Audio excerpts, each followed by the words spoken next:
Degree, engineering, PG పూర్తి చేసి కూడా ఉద్యోగాలు లేకుండా నిరాశగా ఉన్నారా? బ్యాంకు ఉద్యోగాలైతే బాగుంటాయి కానీ పోటీ పరీక్షల శిక్షణా సంస్థల్లో ఫీజు మీకు భారంగా అనిపిస్తుందా? అయితే ఆలస్యం ఎందుకు? మన వెనిగండ్ల ప్రక్కనే ఉన్న కౌండిన్యపురంలోని కౌండిన్య ఐఏఎస్ అకాడమీలో హైదరాబాద్ నుండి అత్యున్నతమైన ఫ్యాకల్టీతో ఆర్థిక భారం మోయలేని వారికి సేవాభావంతో లాభాపేక్ష లేకుండా కేవలం మంచి ఫ్యాకల్టీతో అతి తక్కువ ఫీజుతో నిర్వహించబడుతున్న మన ఐఏఎస్ అకాడమీలో చేరండి, చేర్పించండి, ఉద్యోగం సాధించండి. వివరాలకు doctor EV Narayana, retired principal, TGPS college, Guntur, founder and chairman cum managing trustee, Guntur, Andhra Pradesh. Cell number 9966112933.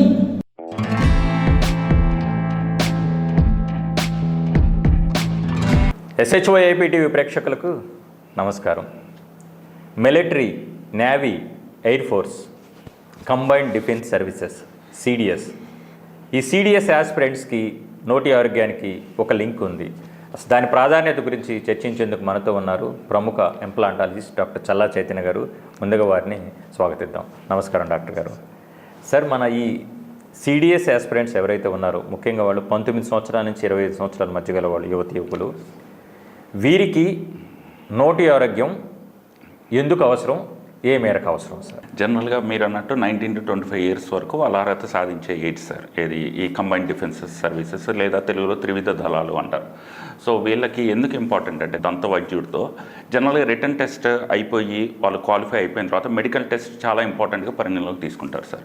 So ఆ మెడికల్ టెస్ట్, మెడికల్ క్వాలిఫికేషన్లోనే ఈ డెంటల్ అనేది ఒక ఆస్పెక్ట్ అనమాట.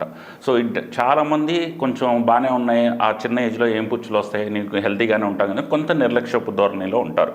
వాళ్ళకి ఎందుకు డెంటల్ ఫిట్నెస్ని సర్టిఫికేట్ని ఇంపార్టెంట్గా మెడికల్ టెస్ట్లో చూస్తారు సార్.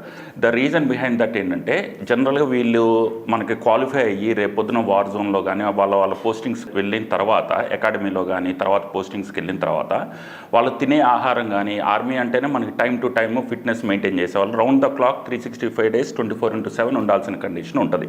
సో వాళ్ళు తినే ఆహారం కూడా చాలా ఆర్గానిక్గా, గట్టి పదార్థాలు తక్కువ తింటారు. ఆ తక్కువ తినేది కూడా చాలా ఆరోగ్యకరమైన ఫుడ్ మాత్రమే వాళ్ళు తినాలి కూడా. సో అది తినాలి అంటే మన పళ్ళు ఆరోగ్యం బాగా ఉండాలి. ఒకవేళ పంటిలో కాంప్రమైజ్ ఉందనుకోండి, ఫుడ్లో కూడా కాంప్రమైజ్ అవుతారు. వాళ్ళు తినే తక్కువ ఆహారమే కాంప్రమైజ్డ్గా తింటే వాళ్ళ overall well being, overall health అనేది డిఫరెన్స్ వస్తుంది. మనకందరికీ తెలిసిందే, వాళ్ళ హెల్త్ కాంప్రమైజ్ అయితే ఆబ్వియస్లీ దేశానికి ఉండే సెక్యూరిటీ కాంప్రమైజ్ అయిపోద్ది. సో అందువల్ల ఏంటంటే మెడికల్ హెల్త్తో పాటు దాంట్లో ఉండే ఆస్పెక్ట్స్లో ఈ డెంటల్ హెల్త్ అనేది చాలా ఇంపార్టెంట్. డెంటల్ ఫిట్నెస్ సర్టిఫికేట్ అనేది వెరీ ఇంపార్టెంట్గా పరిగణిస్తారు సార్. Very good sir. ఇప్పుడు సార్, మనం ఈ CDSలో అభ్యర్థుల ఎంపిక విషయంలో ముఖ్యంగా పంటి ఆరోగ్యానికి సంబంధించి ఎలాంటి స్టాండర్డ్స్ లేదా ఎలాంటి పారామీటర్స్ సెట్ చేస్తారు సార్? రెండోది, ముఖ్యంగా పంటి ఆరోగ్యానికి సంబంధించి ఏ ఏ కారణాల చేత అభ్యర్థుల్ని డిస్క్వాలిఫై చేసే అవకాశం ఉందంటారు సార్? సార్, జనరల్గా ఒక బోర్డు అనేది ఉంటుంది sir. Director general of armed medical services అనేది ఒకటి ఉంటుంది. వాళ్ళు కొన్ని స్టాండర్డ్స్ అనేవి పెడతారు సార్ మెడికల్ ఎగ్జామినేషన్లో, మెడికల్ టెస్ట్లో. దాంట్లో డెంటల్కి సంబంధించి అయితే దాంట్లో కూడా కొన్ని స్టాండర్డ్స్ ఉంటాయి. సహజంగా ఎట్లా ఉంటుందంటే, నేను చిన్న ఎక్స్ప్లెనేషన్ ఇస్తాను సార్. మనం ముందు పన్ను ఇన్సిజర్ అంటాం, సో దానికి 1 point పెడతారు. తర్వాత లేటరల్ ఇన్సిజర్ అనేది పెద్ద పట్టించుకోరు అనమాట. కోరపన్ను, కెనైన్ అంటే జనరల్ భాషలో కోరపన్ను అంటాం. ఆ కోరపన్నుకి 1 point ఇస్తాం.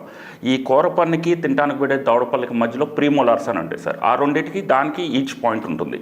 ఆ తర్వాత మోలార్స్, హెల్దీ మోలార్స్ అంటే తినడానికి ఉపయోగపడే దవడపళ్ళు.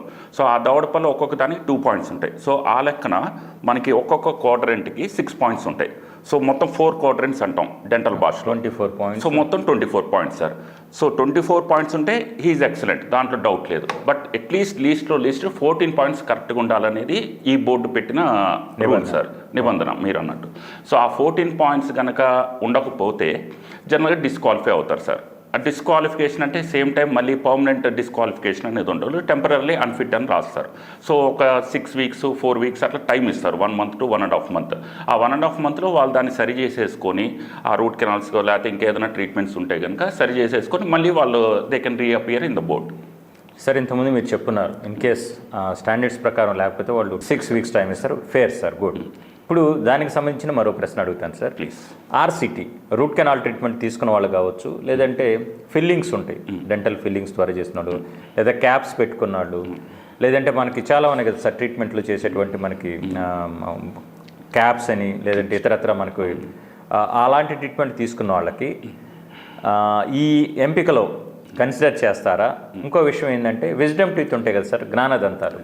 ఈ జ్ఞానదంతాలు ఉన్న వాళ్ళకి ఇది మనకి ప్లస్ అవుతుందా, లేదంటే దానివల్ల అవి కూడా తీయించుకోవాల్సిన అవసరం ఉంటుందా సార్? Exactly sir. మామూలుగా మనకు రూట్ కెనాల్ ట్రీట్మెంట్స్, లేకపోతే సిమెంట్ ఫిల్లింగ్స్, లేకపోతే క్యాప్స్ ట్రీట్మెంట్, వీటన్నిటితో ఆ బోర్డు సెలక్షన్ బోర్డుకి సంబంధం లేదు సార్.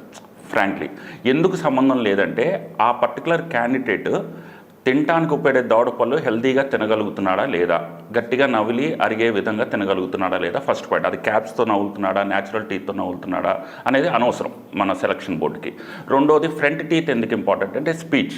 వాళ్ళు ఏదైనా దీంట్లో మిషన్లో ఉన్నప్పుడు మాట్లాడటానికి, స్పీచ్ కానీ అరవటానికి, ముందు పళ్ళు మాట్లాడటానికి ఉపయోగపడతాయి. సో రూట్ కెనాల్స్ చేసినా, ఫిల్లింగ్స్ చేసినా ఈ స్పీచ్ థెరపీలో ఉండేటటువంటి డిఫరెన్స్లు లేకుండా మాట స్పష్టంగా మాట్లాడగలిగి, తినడానికి ఉపయోగపడే దవడ పళ్ళు కరెక్ట్గా తినగలిగి నవ్వగలిగితే రెండు దవళ్లతో ఎటువంటి ఇబ్బంది లేదు సార్. బట్ ఓన్లీ కాంప్లికేషన్ ఎక్కడ వస్తుందంటే ఈ clips treatment, orthodontic treatment. General 19 to 25 years ఏంటంటే కొంతమంది కాస్మెటిక్గా వెళ్తారు క్లిప్స్ ట్రీట్మెంట్, కొంచెం ఎత్తుకున్నాయని, సందులు ఉన్నాయని. సో మన సెలక్షన్ బోర్డుకి వెళ్ళే లోపల బ్రేసెస్ మాత్రం ఉండకూడదు.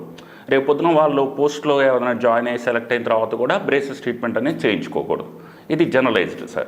సో అలాంటి కండిషన్స్లో మనకి వేరే ఇబ్బంది ఉండదు. రెండోది మీరు అన్నట్టు విజ్డమ్ టూత్ అనేది డెంటిస్ట్కి ఇంపార్టెంట్ కాదు, మనం ఫస్ట్ నుంచి మాట్లాడుకున్న విషయమే.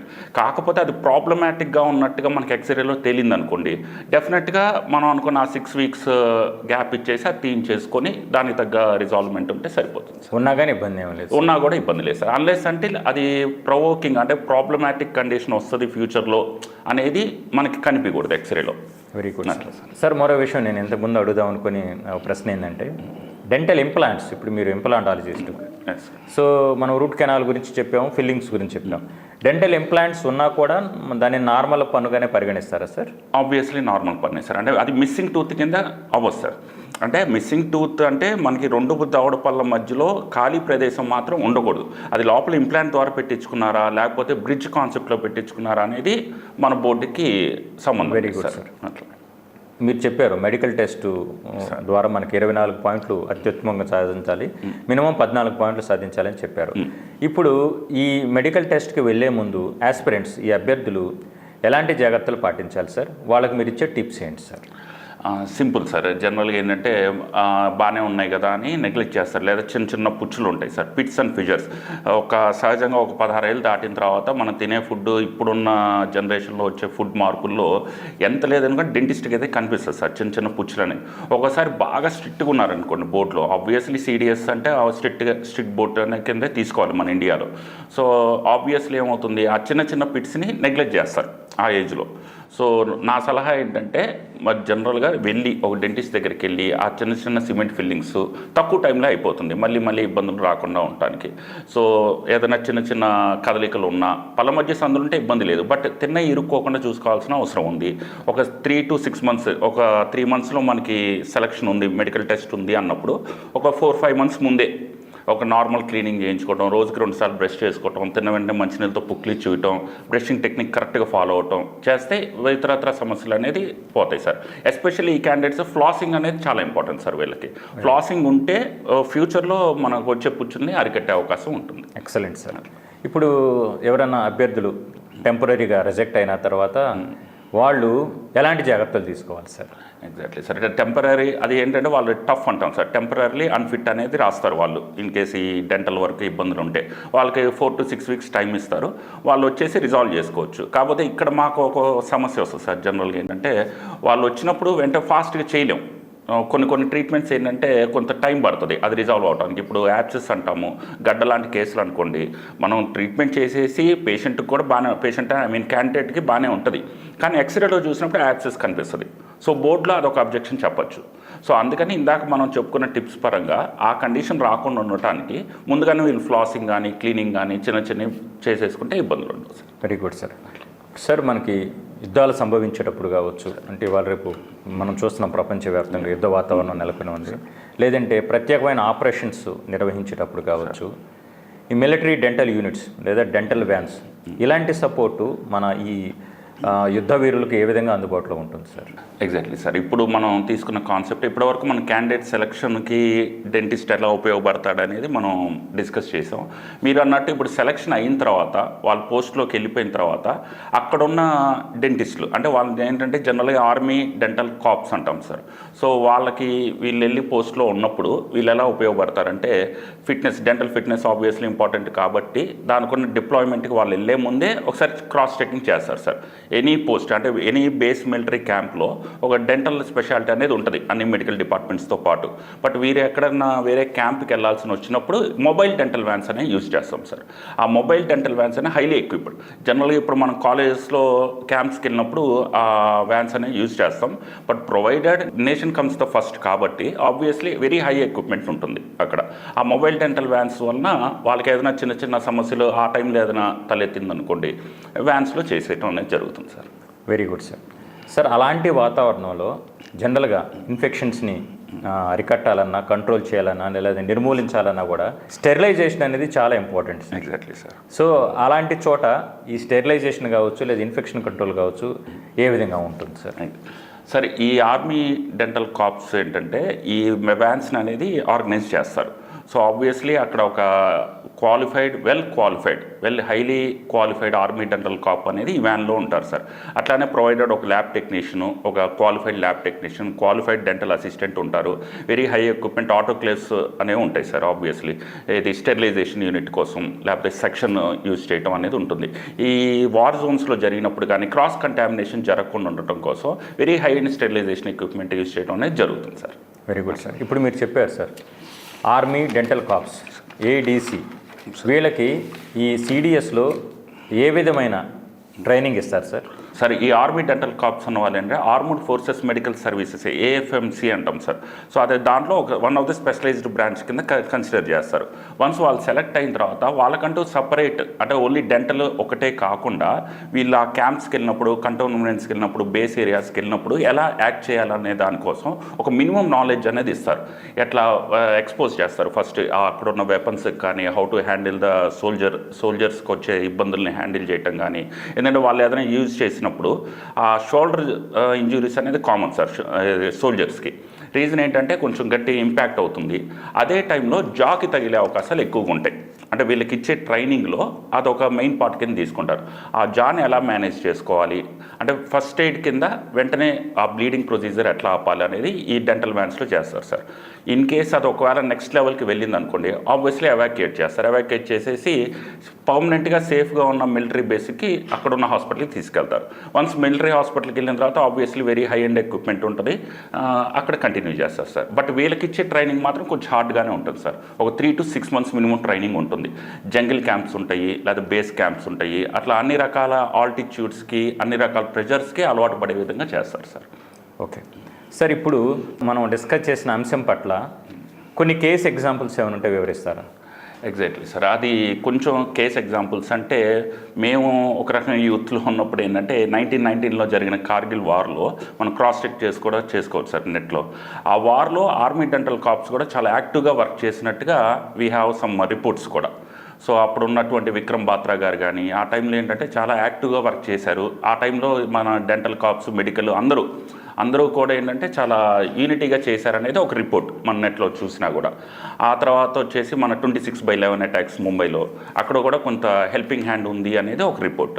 రీసెంట్గా మనం తీసుకుంటే 2019 సార్ అభినందన్ గారు మనకందరికీ తెలిసిన విషయం. ఆయన ఇండియాలోకి ఎంటర్ అయిన తర్వాత వెంటనే మన నార్మల్ పోస్టింగ్ ఏమీ ఇవ్వకుండానే అంటే యాజ్ పర్ సెక్యూరిటీ రీజన్స్ మొత్తం స్కానింగ్ అనేది చేయడం జరిగింది బాడీ అంతా. అంటే ఎక్కడైనా వాళ్ళు ఎనిమి వాళ్ళు మనకి ఏమైనా చిప్స్ పెట్టడం కానీ అలాంటివి ఏమైనా జరిగినాయి అన్న ఒక ఉద్దేశంతో అక్కడ బాగా పాపులర్ మా డెంటల్ కమ్యూనిటీలో పాపులర్ అయిన కండిషన్ ఏంటంటే టూత్లో కూడా వాళ్ళు ఏమైనా చిప్స్ పెట్టుంటారా అని మాకు తగిన CT scans, CBCT scan, 3D scans అన్నీ తీసుకోవడం కూడా జరిగింది సార్.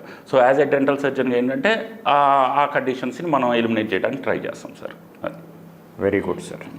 సిడిఎస్ ముఖ్యంగా సార్ కంబైన్డ్ డిఫెన్స్ సర్వీసెస్లో ముఖ్యంగా ఆస్పిరెంట్స్ సార్ పంటి ఆరోగ్యం గురించి తీసుకోవాల్సిన జాగ్రత్తల గురించి ఒకవేళ ఎంపిక అయిన తర్వాత కూడా ఇప్పుడు ఆర్మీ డెంటల్ కాప్స్ ఏడీసీలు వాళ్ళకి ఇచ్చే ట్రైనింగ్ గురించి, లేదా ఏడీసీలు మన ఈ సిడిఎస్లో ఉన్న అభ్యర్థులకి ఇచ్చే ట్రైనింగ్ గురించి చాలా చక్కగా వివరించారు సార్. అందుకని మీకు ధన్యవాదాలు సార్.